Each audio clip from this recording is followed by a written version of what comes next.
Bonjour, nous sommes le mardi 18 mars 2025 et le sujet est l'Internet par satellite avec une nouvelle communication qui a déjà été testée il y a pas mal de décennies, la technologie laser. Le laser a été inventé dans les années 60, donc ça fait déjà 60-70 ans. En ce qui concerne le satellite, les premiers satellites déjà avec Sputnik en 1957, là, bien évidemment avec les télécommunications, les satellites géostationnaires ou en haute altitude, et les débits avec nouvelles fréquences, nouveaux spectres, on a des débits bien plus importants. Internet par satellite, cette nouvelle entreprise veut faire mieux avec des lasers. D'un autre côté, la technologie fibre optique utilise également des lasers. Après, l'inconvénient avec l'atmosphère, c'est aussi les perturbations et la couche nuageuse. Internet arrive parfois difficilement dans certaines zones du monde. Si Starlink utilise des satellites pour connecter ces régions, Starlink, la constellation, c'est environ 13 à 15 000 satellites en tout, une fois que ce sera tout déployé. Une autre technologie veut relever le défi d'une manière totalement différente. Tahara utilise des faisceaux laser pour transmettre les données à très haute vitesse sans câble ni satellite. Et aujourd'hui, cette entreprise issue de Google prend son indépendance pour accélérer son développement. C'est un peu comme les bornes 5G qui sont distantes de quelques kilomètres. Donc ici avec le laser, de plus en plus de technologies utilisent le laser. Rendre Internet accessible partout est un défi de taille. Dans certaines zones, la fibre optique est impossible à déployer à cause de la topographie ou du coût des infrastructures. On avait vu précédemment, le pays est raccordé à 91% et il devrait être raccordé à 100% ou pas loin d'ici la fin de l'année. N'oubliez pas de vous abonner pour plus de news sur le monde de la high-tech ainsi que les bons plans, également sur mon Twitter et en description sous toutes mes vidéos. Vous pouvez les retrouver dans mes playlists. Jusqu'ici, les solutions alternatives reposaient sur des réseaux mobiles ou des satellites comme Starlink, mais une autre approche émerge. Transmettre les données via des faisceaux lumineux. Aussi, on appelle ça, il y a une autre technologie que le Wi-Fi, ça s'appelle le Li-Fi, et c'est une technologie qui utilise justement des faisceaux lumineux, mais pas à des distances très grandes, c'est en intérieur, et dont les débits sont très importants.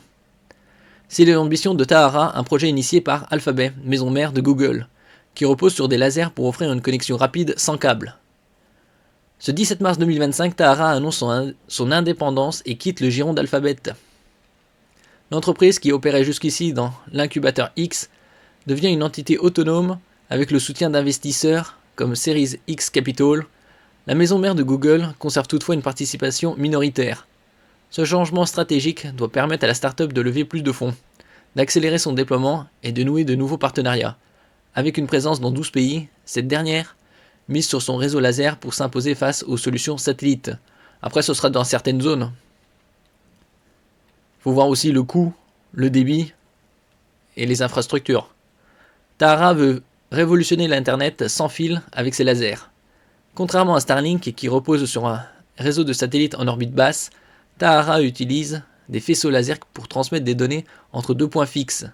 Ces light bridges, des boîtiers de la taille d'un feu tricolore, peuvent envoyer jusqu'à 20 gigabits par seconde sur 20 km, sans besoin de poser de câbles. Ça, c'est aussi l'avantage dans certaines zones où la densité est faible. L'objectif est de connecter des zones isolées, des îles ou encore des événements temporaires.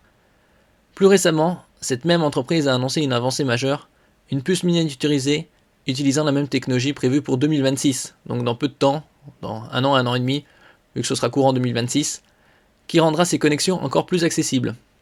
Tahara affirme que sa technologie peut fournir une connexion 10 à 100 fois plus rapide qu'une antenne Starlink, pour un coût bien inférieur. Ils ont sorti aussi Starlink des nouvelles antennes plus petites et transportables, qui est, au lieu de 400 €, on peut la trouver à 240 aux alentours, dans les ventes flash.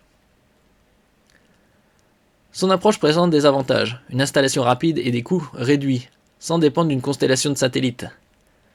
Ça aussi, c'est l'avantage. Cependant, Starlink et Tahara ne sont pas forcément en concurrence directe. Là où la première couvre de vastes zones isolées, la seconde se concentre sur des connexions rapides et ciblées, idéales pour des villes ou des infrastructures spécifiques, et surtout en cas d'intempéries où les infrastructures terrestres ont été détruites ou gravement endommagées. En devenant indépendante, l'entreprise espère désormais convaincre de nouveaux partenaires et accélérer son expansion. Après, ce sera pour un marché de niche assez ciblé. Merci pour votre écoute et à la prochaine.